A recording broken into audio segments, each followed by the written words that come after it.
Alors, je vais vous demander de lever la main bien haut, et j'espère qu'on sera nombreux, bien sûr, à la lever. La question, aujourd'hui, j'aimerais savoir dans l'Assemblée qui, cette semaine, s'est réveillé un matin en se disant « peut-être qu'aujourd'hui, c'est le dernier jour du monde, peut-être que Jésus revient aujourd'hui ». Alors, ça alors, personne. Bon, je vous avoue que moi non plus, j'ai un peu oublié. Et ces lectures du style un peu apocalyptique, comme on dit, c'est-à-dire la révélation, le dévoilement de la fin dernière, nous rappellent que, mine de rien, notre monde va vers l'accomplissement du Seigneur. C'est quand même difficile de recevoir, année après année, ces évangiles. Nous sommes tout proches du dimanche du Christ roi, c'est dimanche prochain, où nous fêtons la fin de l'année liturgique. Et donc, nous avons ces évangiles de la fin des temps, on pourrait dire, de Jésus. C'est toujours un peu difficile d'entendre Jésus parler de son retour glorieux dans des termes de catastrophe et de signes célestes. Les étoiles tomberont du ciel, et alors on verra le Fils de l'homme venir dans les nuées avec grande puissance et avec gloire. On ne sait pas toujours trop quoi faire de ces prophéties.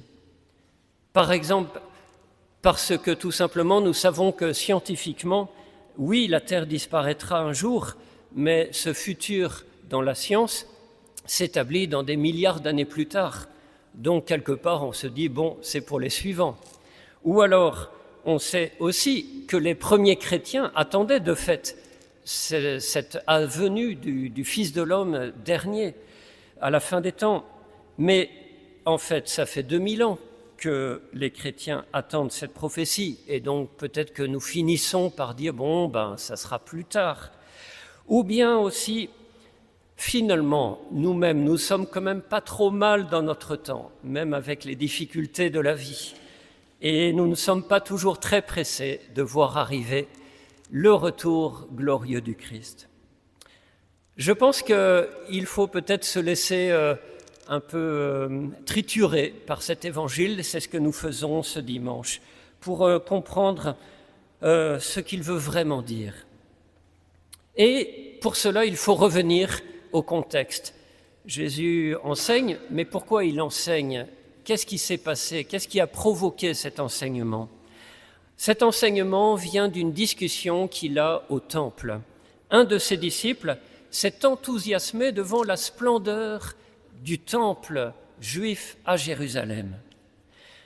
Et Jésus avait annoncé qu'il ne s'agit pas de s'appuyer sur cette construction terrestre, et il a même annoncé la destruction du temple. Du coup, les apôtres ont demandé quand est-ce que cela va arriver, et voilà Jésus qui se met à leur parler de cet changement de l'histoire qui va se produire à partir de sa venue. C'est tout cet enseignement qui se termine aujourd'hui avec notre évangile. Et Jésus d'affirmer que la génération présente à qui il parle, verra cela arriver. Cette génération ne passera pas avant que tout cela n'arrive. Et de fait, le temple a bel et bien été détruit dans les années 70 par les Romains suite à une révolte religieuse. Mais dans son enseignement, Jésus va plus loin que le temple. Il en profite pour évoquer aux premiers chrétiens les persécutions, la détresse de ces premières communautés qui vont être soumises à des guerres, et même beaucoup plus à la suite d'une de ces nombreuses détresses du temps chrétien. Jésus affirme que le soleil s'obscurcira, que la lune ne donnera plus sa clarté, les étoiles tomberont du ciel, les puissances célestes seront ébranlées. Mais ici, nous sommes à un autre niveau que celui de l'histoire des hommes, c'est l'histoire de Dieu, nous allons y revenir. Il y a donc deux niveaux. Le premier niveau, c'est celui de l'histoire temporelle humaine, l'arrivée du christianisme qui va provoquer ces nombreux remous dans les sociétés humaines, des résistances, des tentatives d'élimination. C'est cette histoire de la persécution des chrétiens contre les chrétiens qui se poursuit à l'heure même. On estime qu'en 2024, 1 chrétien sur 7 qui vit actuellement dans le monde est menacé ou discriminé dans son pays. 5000 chrétiens ont été tués en 2023 au nom de la foi. 14 000 églises ont été visées par des attaques. Et nous sommes dans cette histoire annoncée par le Christ, nous sommes dans cette traversée des détresses. Et Jésus ouvre le regard des disciples pour leur faire comprendre que rien n'est définitivement solide dans le monde, pas plus le superbe temple juif que la nouvelle Église naissante. Scandale, persécution, séparation même au sein des familles au nom de la foi, la détresse fait partie de la venue du royaume. Pourquoi cette détresse? Pourquoi Jésus vient carrément annoncer aux disciples des moments difficiles? Parce que le royaume, dans sa venue, est un déchirement. Quand on est chrétien, on est appelé à se laisser déplacer, à se laisser refonder dans une nouvelle famille, celle de Dieu, un nouvel ensemble de valeurs, celle du don de sa propre vie.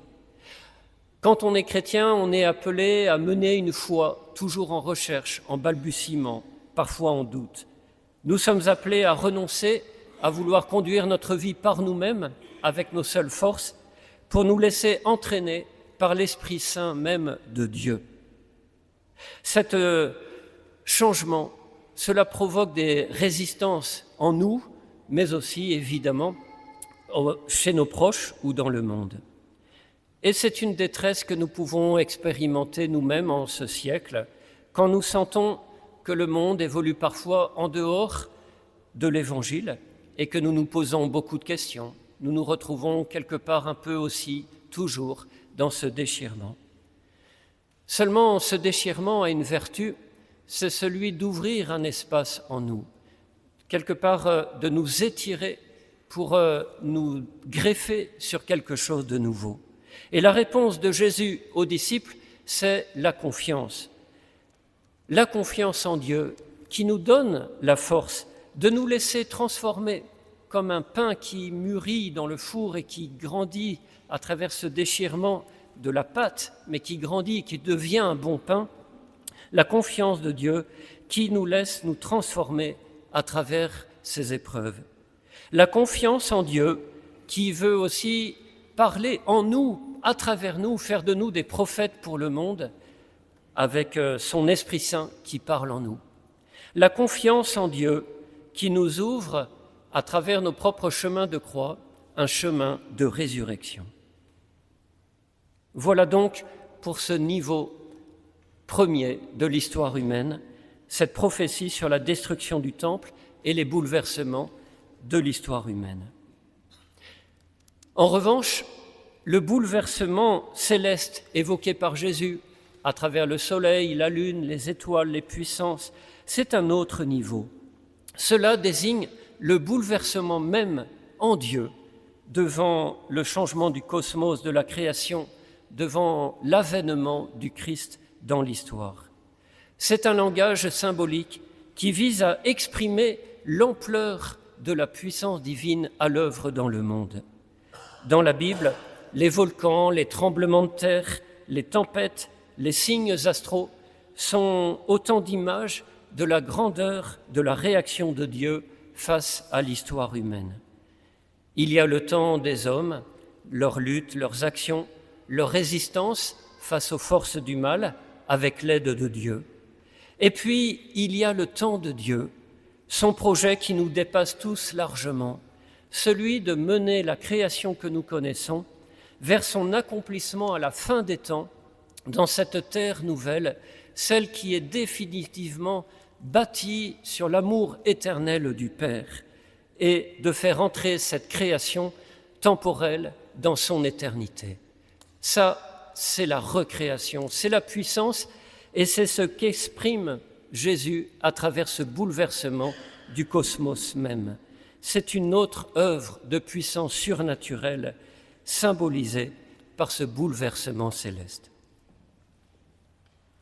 Alors, pour l'heure, que faisons-nous de ces évangiles ? Eh bien, nous vivons dans notre temps présent.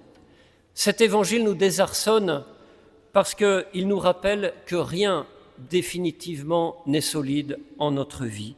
Tout est transformation. Dans la détresse du déchirement causé par la venue de Jésus pour nous mener à la joie éternelle. Il y a des choix à faire, il y a des engagements. Par exemple, aujourd'hui, nous célébrons la Journée mondiale des pauvres, des attitudes de fidélité. Et heureux êtes-vous, chers chrétiens, qui êtes fidèles à venir le dimanche à la messe. Quel beau signe, quelle belle puissance de Dieu que vous laissez exprimer en vous. Et puis derrière, au temps où le Père le voudra, il y a un autre monde éternel qui advient. Finalement, je reviens à la question de tout au début. Peut-être que cette semaine, je pourrais bien choisir de m'éveiller un jour en disant « Seigneur, au fond, pourquoi pas aujourd'hui cet avènement ? C'est bel et bien ce beau projet d'amour que tu me donnes. » Et quoi qu'il en soit, je reste dans la confiance, j'essaye de rester fidèle à ma condition chrétienne et je te remercie pour ce jour nouveau. Amen.